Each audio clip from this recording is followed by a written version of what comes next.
سوای تکبیر تحریمه نه چې لاسونه بیا چکړه بیا لاسونه نه چیګول. بعضې کسان وایي بخاري شریف چې حدیث ته دې باندې پته نشته.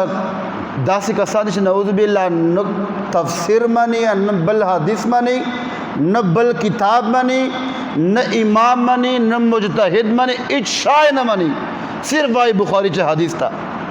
حالانکه بخاری چې هغه حدیث ته چې نبی علیه الصلاۃ والسلام نه ثابت ته چې په وینو باندې اودس نه ماتېږي، دا حدیث مبارک ته. بخاری چې دا حدیث مبارک ته چې د صدقات په اوشو پیشاب او پیو چې کوم دا چې شفا ده څله جایز دي.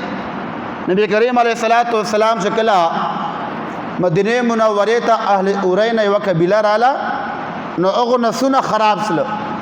به نبی علیہ الصلوۃ والسلام ته کاسه درول جلای چې بوډا دغه سي بیماران سره مش پر اچھی علاج ده. نبی علیہ السلام ته فرمایي تاسو د اوشو ول پیشاب او پیوت شو صدقات. دا حدیث مبارک تھا.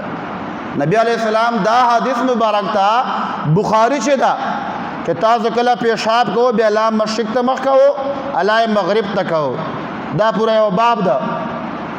حالانکه که مشرق ته مخ کړای بیا ګناهګاری او که مغرب ته مخ کړای بیا ګناهګاری وای صرف بس بخاری.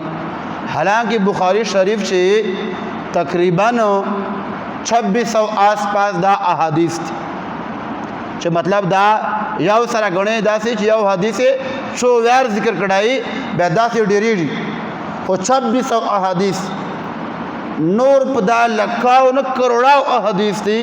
آیا هغه حدیث صحیح نه دي؟ په کروڑاو کتابونه دي اجسان او آیا هغه صحیح نه دي؟ نبی کریم علیه الصلاۃ والسلام نه ثابت دي، په کثیر صحابه سره ثابت دي، کثیر امامانو سره ثابت دي. آیا هغه حدیث نه دي؟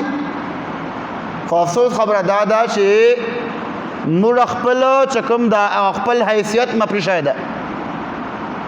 هغه دغه نه پولیس محکمه ده یا د فوج محکمه ده دغسې نسې ورګډې دی.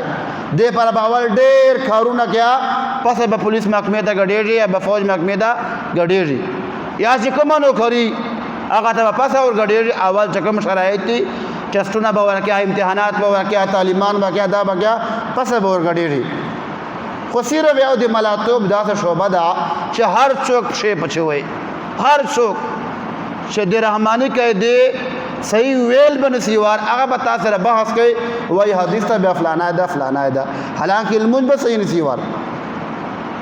دا غټه بدبختی موږ دا ده چې موږ امامان، موږ مفتیان، موږ عالمان پرېښي دي، خپله لار ماخذې ده. خو الله کریم دې موږ ته په دې باندې سمجھ اور نصیب کړي. الله کریم دې موږ ته قرآن او حدیث باندې عمل کولو توفیق نصیب کړي. واخر دعوایا ان الحمد لله رب العالمین.